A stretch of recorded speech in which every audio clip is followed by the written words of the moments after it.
Muy bien, entonces, habiendo hecho la invocación, las presentaciones y los agradecimientos, vamos a pasar, si a ustedes les parece bien, a la charla del día de hoy. Como dije, hoy estamos en el Srimad Bhagavatam, primer canto, segundo capítulo, texto número 12, ¿sí? Y me gustaría, si ustedes me permiten, antes de leer, hacer una especie como de contextualización de en dónde estamos. Estamos, como dije, primer canto del Srimad Bhagavatam. Este canto se intitula La creación.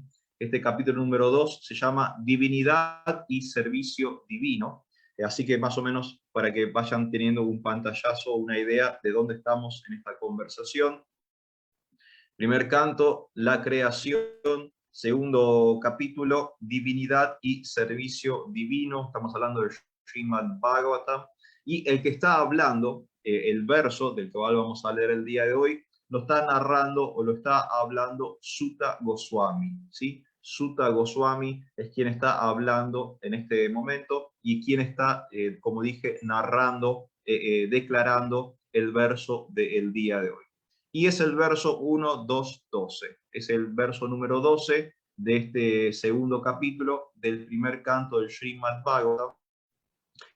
Y en esta sección del Srimad Bhagavatam, si hacemos un resumen de los últimos versos, básicamente de lo que se está hablando es de acerca del servicio devocional o del yoga, ¿sí? De esta conexión, de este vínculo con Dios, con la Suprema Personalidad. Y para el verso del día de hoy tenemos algo muy interesante. Es un verso que tiene un significado relativamente extenso. Cuatro párrafos le dedica su divina gracia hace Bhaktivedanta Swami Srila Prabhupada al verso del día de hoy. Entonces, lo que yo hice, lo que preparé fue un poco como de dividirlo por partes, ¿sí? Para que sea más fácil después, cuando hagamos un desglose de lo que hemos leído, poder entenderlo y trabajarlo un poquito mejor. Así que yo voy a leer todo, voy a leer el sánscrito primero, luego la traducción, luego el comentario de Srila Prabhupada, y después, si ustedes me lo permiten, trabajamos un poquito sobre lo que hemos leído en este 1, 2, 12 del Srimad Bhagavatam. Entonces estamos leyendo desde el Srimad Bhagavatam con traducción y comentarios de su divina gracia hace Bhaktivedanta Swami Srila Prabhupada. Hoy el canto número 1, capítulo número 2, texto número 12. El sánscrito dice lo siguiente. Chakradana munayo yana vairagya yuktaya pashyanti atmani chatmanam bhaktya shruta gritaya. Ese es el sánscrito. La traducción de ese verso en sánscrito al castellano dice lo siguiente. El sabio o estudiante sincero e inquisitivo, bien equipado con conocimiento y desapego, llega a comprender esa verdad absoluta mediante el hecho de prestar servicio devocional en términos de lo que ha oído decir en el Vedanta Shruti. Lo leo una vez más, el verso en su traducción dice lo siguiente. El sabio o estudiante sincero e inquisitivo, bien equipado con conocimiento y desapego, llega a comprender esa verdad absoluta mediante el hecho de prestar servicio devocional en términos de lo que ha oído decir en el Vedanta Shruti, ¿sí? Entonces ya en el verso hay muchas cosas muy interesantes que están ocurriendo, pero el desglose lo vamos a dejar para un poquito más adelante. Si ustedes me permiten ahora, vamos a el comentario o el significado de su divina gracia hace Bhaktivedanta Swami Srila Prabhupada. Significado a este verso dice lo siguiente. La verdad absoluta se llega a comprender a plenitud mediante el proceso de prestarle servicio devocional al Señor, Vasudev, o la personalidad de Dios, quien es la verdad absoluta en su máxima expresión. Brahman es su trascendental refulgencia corporal y Paramatma es su representación parcial. Siendo así, la comprensión Brahman o Paramatma de la verdad absoluta no es más que una comprensión parcial. Existen 4 tipos diferentes de seres humanos: los karmis, los gyanis, los yogis y los devotos. Los karmis son materialistas, mientras que los otros tres son trascendentalistas. Los trascendentalistas de primera categoría son los devotos, los cuales han llegado a comprender a la persona suprema. Los trascendentalistas de segunda categoría son aquellos que han comprendido parcialmente la porción plenaria de la persona absoluta. Y los trascendentalistas de tercera categoría son aquellos que apenas han comprendido el foco espiritual de la persona absoluta. Como se declara en el Bhagavad Gita y en otras escrituras védicas, la persona suprema se llega a comprender mediante el servicio devocional, el cual está respaldado por pleno conocimiento y desapego de la asociación material. Así como las comprensiones Brahman y Paramatma son comprensiones imperfectas de la verdad absoluta, asimismo los medios para comprender a Brahman y Paramatma, es decir, los senderos de Jnana y Yoga, son también medios imperfectos de comprender la verdad absoluta. El servicio devocional, que está basado en el primer plano del conocimiento pleno, unido al desapego de la asociación material, y que se fija mediante la recepción auditiva del Vedanta Shruti, es el único medio perfecto por el cual el estudiante sincero e inquisitivo puede llegar a comprender la verdad absoluta. El servicio devocional no está hecho, pues, para el trascendentalista de poca inteligencia. Hay tres clases de devotos, a saber, de primera, de segunda y tercera clase.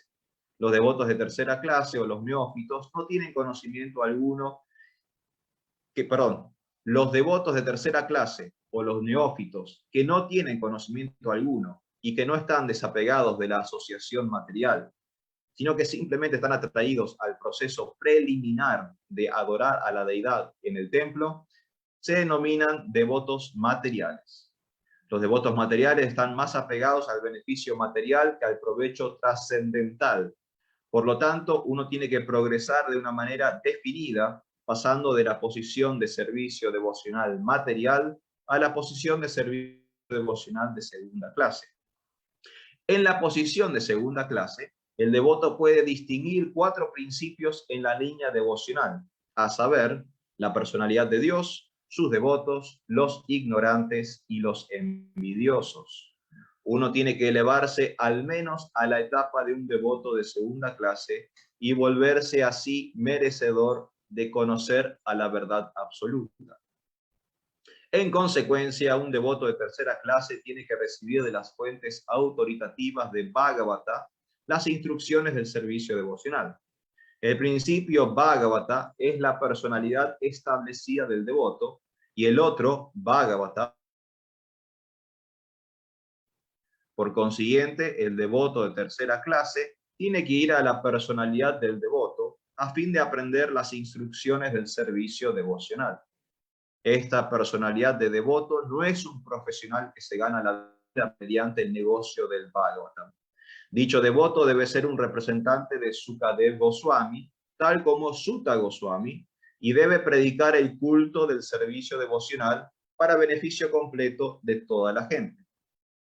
Un devoto neófito siente muy poco gusto en oír a las autoridades. Un devoto neófito de esa clase, para satisfacer sus sentidos, hace un espectáculo de que oye al hombre profesional. Esa clase de oír y cantar ha arruinado todo el asunto, así que uno debe cuidarse mucho del proceso defectuoso. Los sagrados mensajes de Dios, tal como se inculcan en el Bhagavad Gita o en el Srimad Bhagavatam, son indudablemente temas trascendentales, pero a pesar de serlo, dichos asuntos trascendentales no deben recibirse de labios del hombre profesional, que los echa a perder, tal como la serpiente echa a perder leche con solo tocarla con su lengua. Así pues, en beneficio de su progreso, un devoto sincero debe estar dispuesto a oír la exposición de la literatura védica, tal como los Upanishads, el Vedanta y otras obras literarias que han dejado las autoridades previas o Goswamis. Sin oír la exposición de estas escrituras, uno no puede progresar verdaderamente. Y sin oír ni seguir las instrucciones, el espectáculo del servicio devocional pierde todo valor y por consiguiente se vuelve una especie de disturbio en la senda del servicio devocional. Por lo tanto, a menos que el servicio devocional esté establecido en los principios de Shruti, Smriti, Purana, Pancharatra como autoridades, el fingido espectáculo del servicio devocional debe ser rechazado de inmediato. Un devoto desautorizado nunca debe ser reconocido como un devoto puro. Mediante la asimilación de dichos mensajes de las escrituras védicas, uno puede ver constantemente y dentro de su propio ser el omnipresente aspecto localizado de la personalidad de Dios. Eso se denomina Samadhi.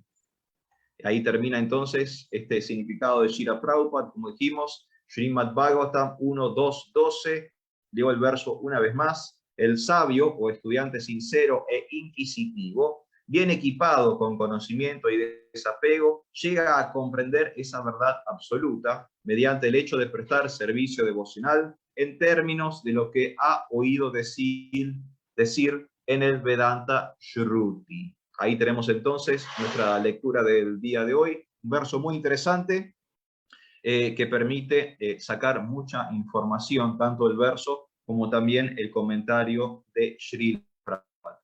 Pero bueno, antes de seguir charlando y conversando con ustedes, no sé si del otro lado, ya sea en este grupo de Zoom, alguien tiene alguna consulta, alguien tiene algo para aportar o para decir, alguna pregunta con respecto a alguno de los temas que hemos charlado hasta ahora, o si están de acuerdo, hacemos el desglose. Prabhu Eduardo, ¿cómo lo ve usted del otro lado? ¿Cómo estamos?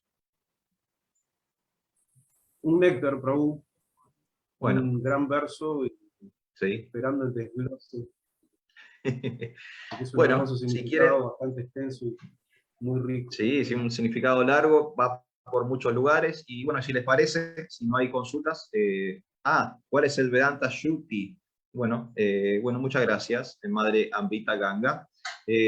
Ahora vamos a llegar a eso, que tiene que ver con las escrituras, con nuestras escrituras, ¿sí?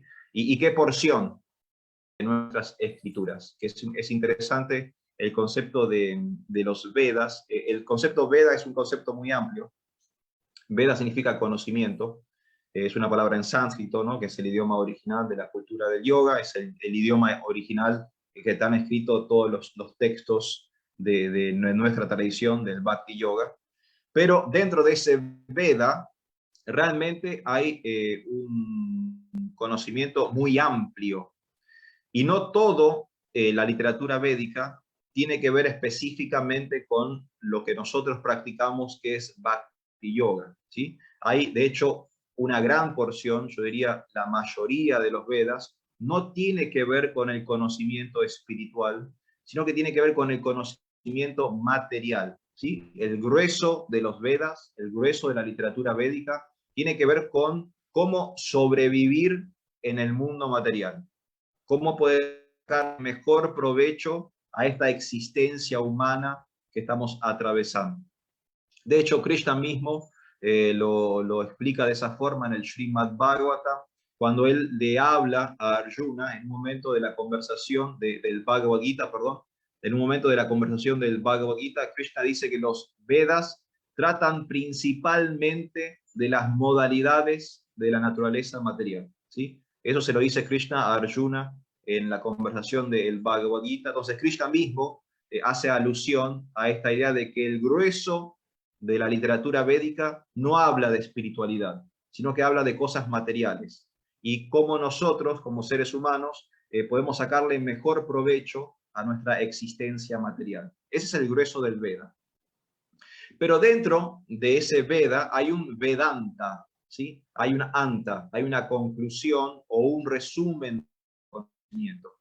Y es una porción un poco más reducida de información, donde específicamente se trata de la espiritualidad, de Dios, de la teología o de la trascendencia.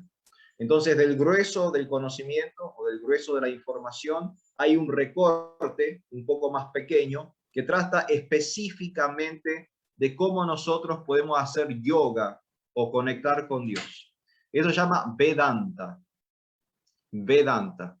Y dentro de ese Vedanta, a su vez, hay dos divisiones, ¿sí? Hay un Vedanta Advaita y un Vedanta Dvaita, ¿sí? Hay un Vedanta impersonal y hay un Vedanta personal, ¿sí? Hay una conclusión del conocimiento que entiende que el espíritu es algo, digamos, amorfo, sin características, energético, ¿sí? Sin forma. Y hay otra interpretación u otro abordaje que entiende que lo supremo, que lo divino, que lo trascendente es personal, ¿sí? Que hay una verdad absoluta que es una persona suprema. Ahí estamos nosotros, los Bhakti Yogis, estamos en esa tradición o en esa línea. Vamos al Vedanta y vamos al Vedanta Dvaita, el Vedanta de la dualidad, donde el alma individual y el alma suprema, Dios, son eternamente distintos, ¿sí? Nosotros en nuestra tradición entendemos que jamás nos vamos a fundir con Dios, jamás vamos a ser Dios, sino que eternamente vamos a ser partes de Dios, fragmentos de Dios, sirvientes de Dios. Dvaita, hay una dualidad. Vedanta, la conclusión del conocimiento, tiene que ver con la espiritualidad. Y dentro de la espiritualidad, entender que nosotros somos distintos a Dios, simultáneamente iguales y distintos a Dios, como explicó Chaitanya Mahaprabhu hace 500 años. Y dentro de ese recorte de literatura del yoga están los Vedantas Shruti, ¿sí? Como se menciona recién en el verso, como preguntaba recién Madre Amrita Ganga. Uno que es muy conocido es el Vedanta Sutra, el Vedanta Sutra, ¿sí? Que es muy famoso, muy popular. Sutra significa que son frases cortas, como si fueran aforismos, y Vedanta se refiere a esta conclusión del conocimiento. Hay un verso muy famoso del Vedanta Sutra que todos conocemos y es Aham Brahmasmi, soy espíritu, soy un alma, ¿sí? Ese aforismo, ese sutra es muy conocido no solamente por los yogis, sino por prácticamente todos los practicantes de yoga. Aham Brahmasmi. Bueno, y eso es una parte del Vedanta Shruti, ¿sí? Madre Amrita Ganga, espero haber respondido la pregunta. ¿Qué es el Vedanta Shruta? ¿Qué es el Vedanta Shruti? Es una porción de la literatura védica que habla acerca de la espiritualidad. Acá me hace otra pregunta, dice, ¿Advaita y Dvaita son igual de valederos o se contradicen? Qué buena pregunta. Advaita significa que esas personas interpretan que no hay división, no hay diferencia entre el alma individual y el alma suprema, ¿sí? Entonces de ahí surgen ideas como todos somos uno, todos somos Dios, yo soy Dios, vos sos Dios, ¿sí? Esas ideas, que de hecho son muy populares en el yoga de Occidente, nacen en el Vedanta Advaita. Hay un entendimiento de Dios, se acepta a Dios, Dios existe, pero resulta que yo soy Dios, vos sos Dios. Y cuando abandonemos estos cuerpos materiales, todos nos vamos a fundir en una única conciencia universal divina. Eso es Advaita. Dvaita es lo que mencioné recién, es distinto, tiene que ver con nuestra tradición del Bhakti Yoga, en donde la división es clarísima entre el alma individual y el alma suprema, ¿sí? Compartimos características divinas, nosotros somos eternos, estamos plenos de conocimiento y somos bienaventurados como almas, Sat Chit Ananda. Esas características las compartimos con Dios, pero hay una diferencia que es eterna, en donde Dios es infinito, es absoluto, y nosotros somos infinitesimales, somos fragmentos del absoluto. Y eso significa Advaita. Significa que cuando abandonemos este cuerpo, no nos vamos a fundir en Dios, no vamos a ser Dios, sino que vamos a mantener nuestra individualidad eternamente. Y eso es lo que permite el yoga, porque si no hubiera dos partes, no habría relación, ¿sí? Entonces, eternamente podemos tener una relación con Dios. Por supuesto que en un aspecto se contradicen, ¿sí? Porque son dos abordajes distintos. Una línea dice que todos somos Dios o que todos podemos fundirnos en una conciencia divina universal, y la otra línea o el otro sistema de pensamiento entiende que hay una dualidad, hay una diferencia. Los dos en un sentido tienen razón, porque existe un aspecto impersonal de Dios. Prabhupada lo mencionó recién en el comentario, ¿sí? El Brahman es el sentido o el abordaje impersonal de lo divino, de la verdad absoluta, pero es parcial. Prabhupada dice en el comentario que ese es un abordaje parcial. Es cierto, es valedero, pero no es completo. Hay más de Dios. Dios no es simplemente una energía, una fuerza o una luz. Dios es eso y también es otras cosas. Entonces, en un sentido es real, pero en otro sentido es incompleto. Y por eso también Prabhupada habla acerca de ser inquisitivo. Prabhupada habla acerca de recurrir a las escrituras, recurrir a una autoridad, ¿sí? Hay todo un proceso para llegar a la verdad. No es tan fácil a veces comprender estas ideas teológicas profundas. Se necesita tiempo, se necesita un maestro, se necesita un contexto, se necesita también tener ciertas habilidades personales, ¿sí? El otro día yo estaba hablando con una persona que me exigía pruebas acerca de la trascendencia, y la realidad, para exigir pruebas uno tiene que estar capacitado, porque si uno no está lo suficientemente capacitado, por más pruebas que se le presente, no se llega nunca a una conclusión. Yo daba un ejemplo, perdón, para Hugo Eduardo, quizás me estoy yendo por la tangente acá, pero juro que voy a volver, juro que vuelvo, juro que voy a volver Muy al verso. interesante, Prabhu, muy interesante. Gracias.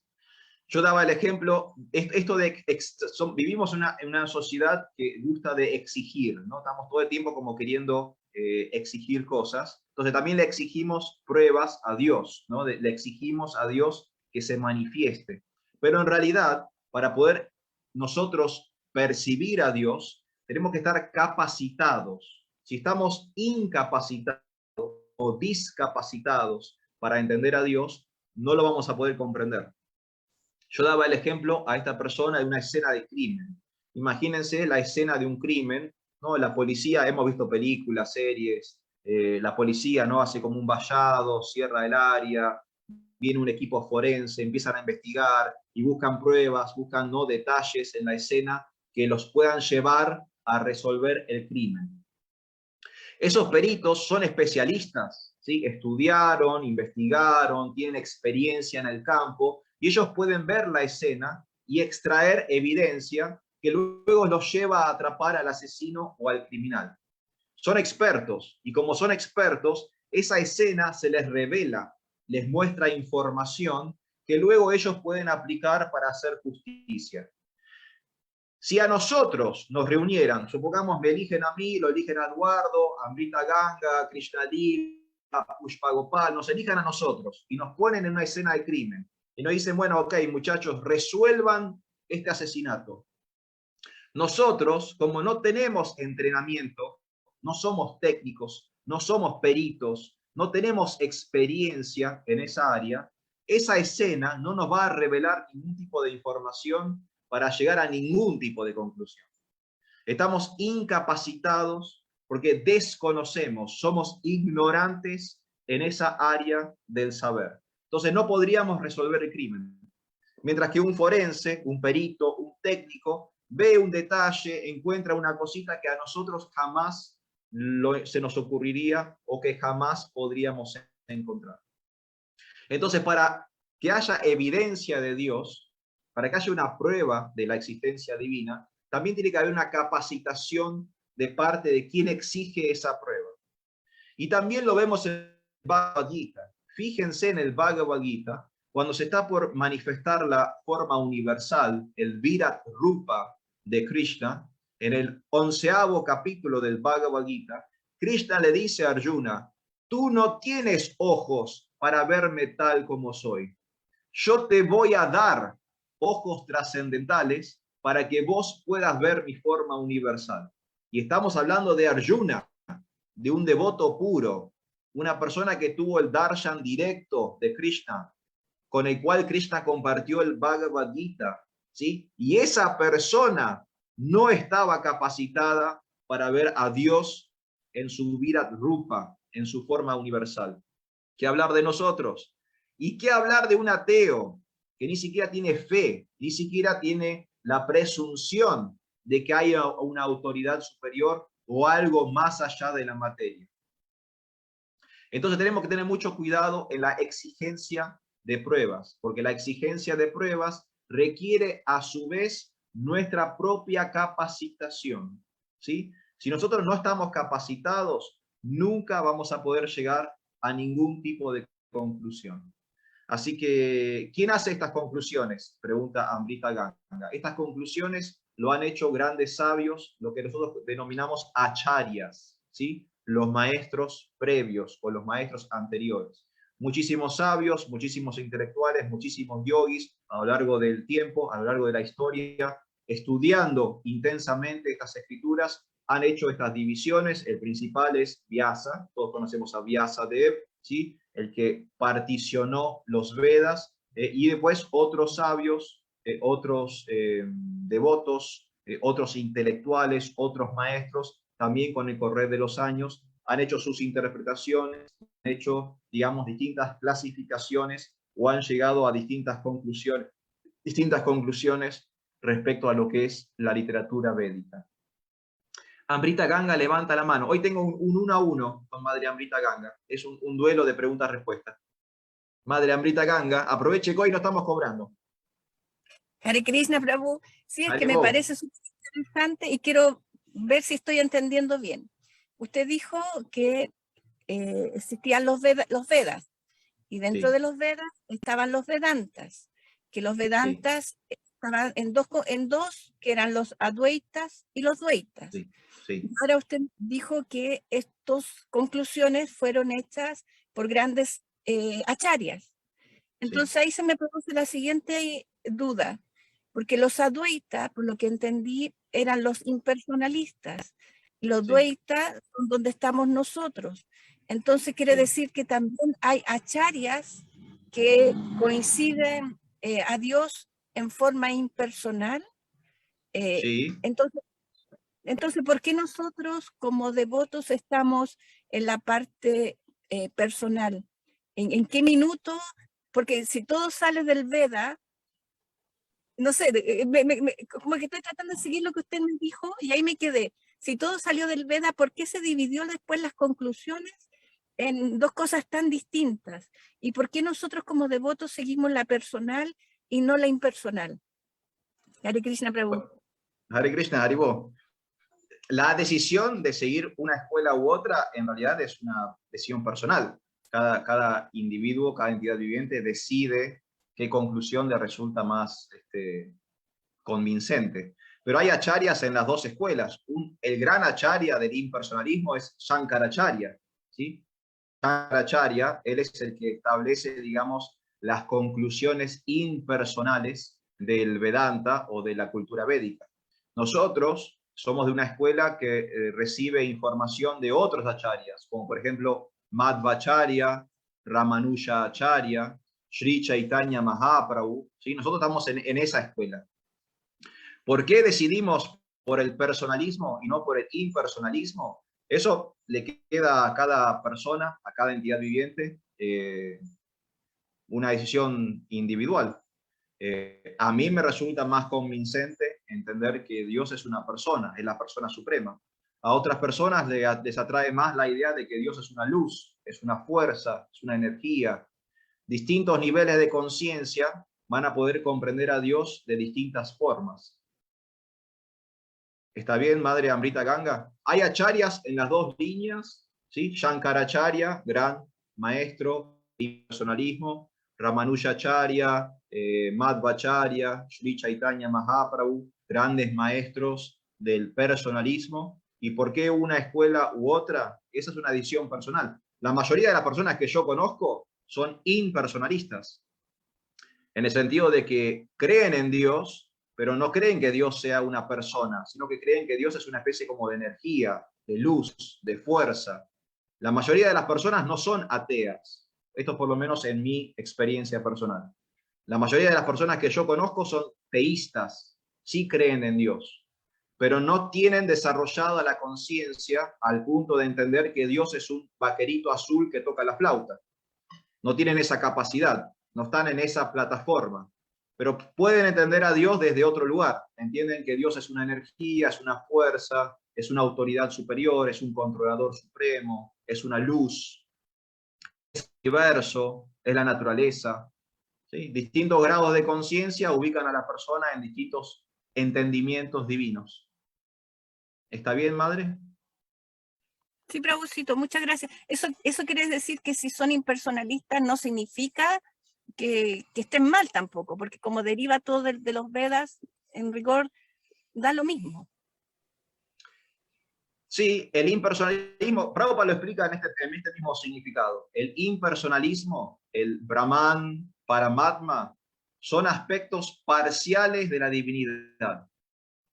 No son malos, en el sentido de que aceptan que hay algo divino, que hay algo espiritual.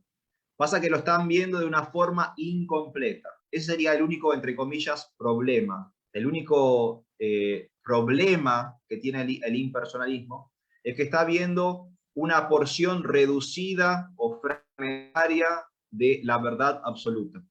Es como, voy a dar un ejemplo, supongamos que la invito, Madre Amrita Ganga, que vayamos al Museo Louvre en París, ¿no? Uno de los museos más importantes del planeta, y nos posicionamos para poder disfrutar, apreciar las obras de arte que hay en ese museo. Yo la paso a buscar, voy por Chile, la paso a buscar a usted, de ahí nos tomamos un avión, nos vamos a París, llegamos a la ciudad de las luces, vamos al museo, y cuando llegamos al museo usted tiene muchísimas ganas de disfrutar y de apreciar las obras de arte, pero yo la empujo hasta el frente y la pongo a milímetros del cuadro.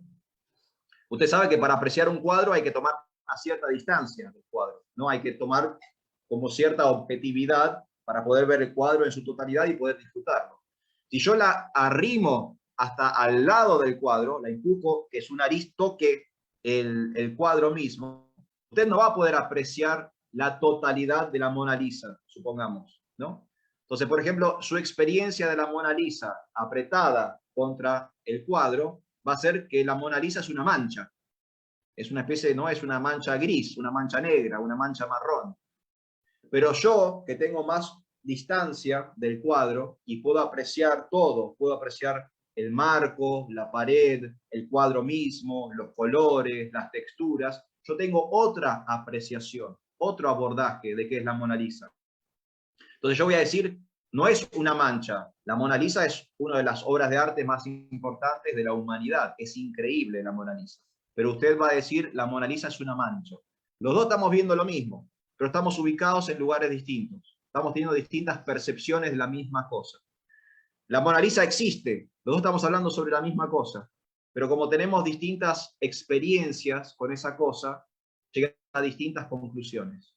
Entonces, en general, el impersonalismo no es malo.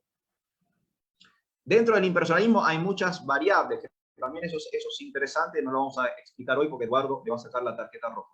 Pero hay muchas graduaciones de impersonalismo. Por ejemplo, está los Brahmavadis, ¿sí? Los que hablan sobre el Brahman. Los Brahmavadis son impersonalistas, pero son teístas, creen en Dios. Mientras que los Mayavadis, esa es otra rama del impersonalismo, y ahí sí es un poco más complicado o problemático, ¿sí? Porque en el Mayavadismo hay una negación de Dios. ¿Se entiende este aspecto? Entonces, es una bolsa muy grande esta cuestión del impersonalismo. Hay un sector de los impersonalistas que son ateos o niegan a Dios, dicen que Dios es una mentira, Dios no existe, es todo es una ilusión, hay nihilismo, ¿no? Nada tiene un propósito, nada tiene un fin, todo es un caos, etcétera, etcétera. Pero hay otras categorías de impersonalismo donde sí hay un teísmo, donde hay una creencia en Dios, pero hay una creencia en Dios que, como explica Prabhupada en este significado, es parcial, es incompleto. Mientras que el Bhakti Yoga el Vaishnavismo, nuestra tradición espiritual, puede tener cierta objetividad que nos permite ver a Dios en su rango completo. Es una energía, está en el corazón de las entidades vivientes y también es una persona suprema. ¿Está bien, Madre Amrita Ganga? Sí, Prabhu, muchísimas gracias. Mis Gracias a reverencias. usted. Mis reverencias, un gusto verla de nuevo. Prabhu Yapur Das ha levantado la mano. Prabhu, si usted está cerca del Sí, micrófono. reciba, sí, un gusto escucharlo, Raúl. Sí, quería consultar esto. En la línea de este razonamiento que usted tan acertadamente hace entre la teoría impersonalista y personalista de Dios, ¿es correcta la apreciación que yo tengo, siguiendo ese razonamiento, de que, por ejemplo, el cristianismo es impersonalista? Porque cada vez, yo por mi experiencia con mi cuna como cristiano, porque mi familia era así, yo notaba eso, de que al querer saber sobre Dios, me decía, el que envió a su hijo. Y siempre así era la cosa, ¿no? ¿Y cómo se llega a Dios? A través de Jesús. Yo soy el camino y lo único que hay. Entonces, ¿es correcto poder llegar a la conclusión de que es una religión impersonalista? ¿El cristianismo, por ejemplo? Muchas gracias, Prabhu. Muy buena pregunta. En su concepción de Dios, ¿no? Desde el punto de vista en su concepción de Dios. El cristianismo es interesante. Una cosa que hay que aclarar es que es difícil cuando hacemos comparaciones o cuando trazamos así como líneas entre una tradición y otra, no siempre van a encajar todas las partes. ¿Sí? Eso hay que tenerlo como en claro. Es como a veces esta cosa comparativa o de ver cómo está situado uno, cómo está situado otro, es difícil a veces que todas las partes encajen perfectamente. Porque quizás esa tradición tiene un abordaje, nosotros tenemos otro abordaje, la terminología es distinta, la simbología es distinta, entonces a veces no hay como una coincidencia plena en los entendimientos. Eso como base. Pero en el caso del cristianismo es interesante porque ellos manejan como los dos conceptos en simultáneo, en el sentido de que hay un impersonalismo, por ejemplo, hay un Espíritu Santo, ¿sí? El Espíritu Santo sería como, digamos, la cuestión energética, la fuerza, la energía de Dios. Pero si ustedes leen el Evangelio y leen las palabras de Jesús, Jesús era bastante personalista, porque él siempre hablaba de el Padre, y el Padre no es una cosa amorfa, no es una abstracción. Claro, el Padre es claramente una persona. Ajá. ¿Se entiende, Prabhu? Entonces, sí.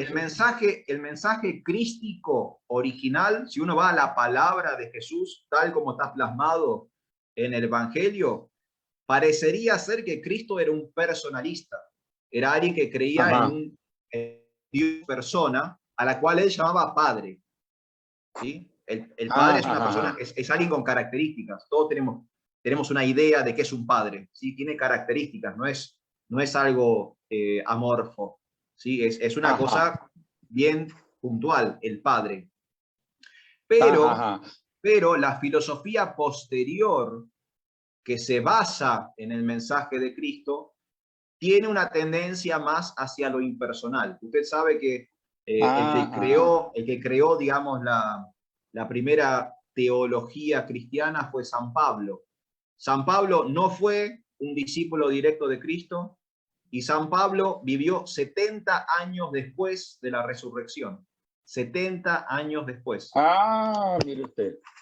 Y San Pablo fue un poco el que sentó las bases de la filosofía cristiana que hoy existe. Entonces, hay como una diferencia entre lo que Cristo dice en el Evangelio y lo que es la teología cristiana que se practica hoy, por ejemplo. Entonces, por eso el cristianismo se le pueden como encontrar las dos cosas. Hay como vestigios de personalismo, Cristo hablaba de un Dios Padre, pero también hay mucho impersonalismo, es como usted dice, ¿no? Porque ¿qué es Dios? ¿Cómo describe a un cristiano a Dios? Es muy difícil para ellos. porque no tienen Sí. tanta filosofía, no tienen tanta, digamos, teología como tenemos nosotros en el Bhakti Yoga. Correcto, correcto. Sí, yo esto se lo preguntaba en orden a cuando me encuentro con predicadores cristianos que, digamos, cuando me preguntan, bueno, ¿usted cree en Dios? Digo, sí, sí, sí, creo en Dios y creo haber tenido la suerte de seguir una filosofía y haber encontrado una filosofía que me permite desarrollar una relación personal con Dios, Sí. ¿no? Y entonces, bueno, pero reconozco que sería un error calificarlos a ellos y decirle, en cambio, ustedes lo abordan a Dios impersonalmente. Ahora comprendo. Muchas gracias, Prabhu. No, por favor, gracias a usted. Y disculpe que no tengo la cámara porque no me funciona. No hay problema, no hay ningún problema, lo perdono. Está bien. Está todo bien con los cristianos. Nosotros seguimos a Jesús. Como dijo Prabhupada, Jesús es nuestro gurú. Sí. Cristo es nuestro maestro. Uh-huh. Así que está todo bien con los cristianos. De hecho, con todos los errores que ha cometido la iglesia cristiana, que se le puede hablar mucho en contra y se le puede tirar mucha basura encima, es a su vez la institución que más hizo por sentar principios y valores morales en Occidente. Así que tiene, digamos, su lado oscuro, ¿no? Sabemos la Inquisición, la caza de brujas, la venta de indulgencias, la conquista de América, o sea, si le podemos echar mucha basura encima, pedofilia, fraude inmobiliario, o sea, tienen miles de cosas, tiene la iglesia para criticar. Pero, si queremos como resaltar algo, también digamos que es la organización o la institución que más hizo por sentar valores y principios en todo Occidente.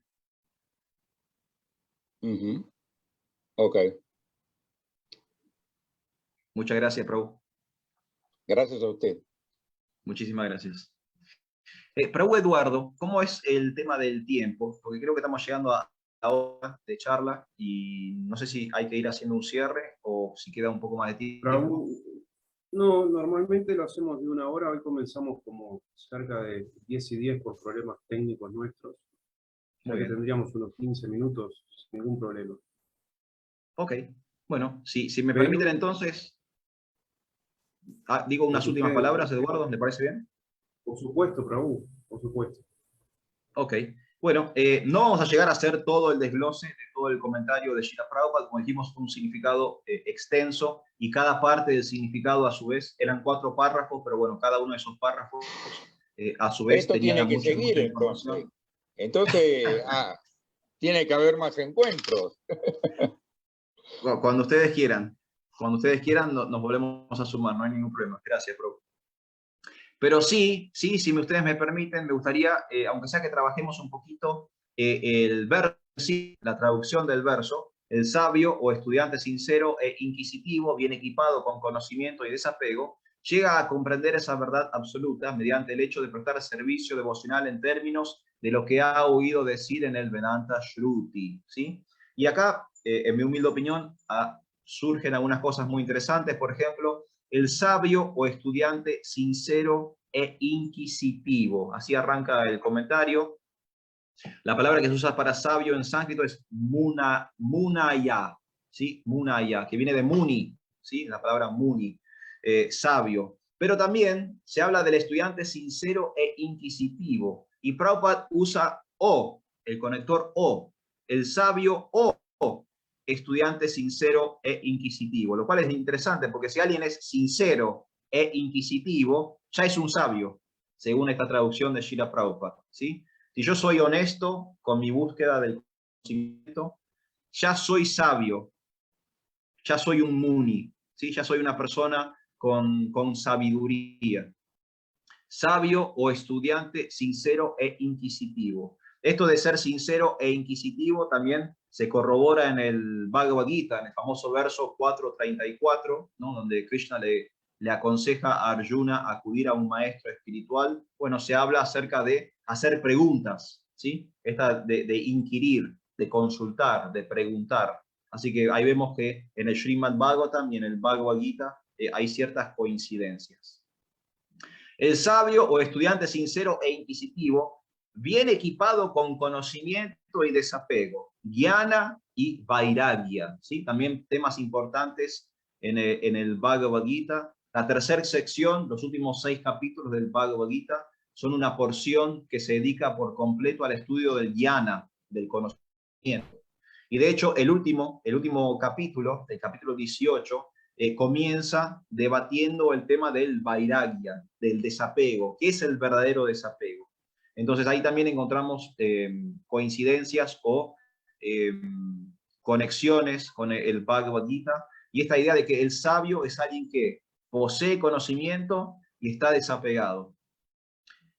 El sabio o estudiante sincero e inquisitivo, bien equipado con conocimiento y desapego, llega a comprender esa verdad absoluta. Esto es un poco lo que hablábamos hoy con Madre Amrita Ganga.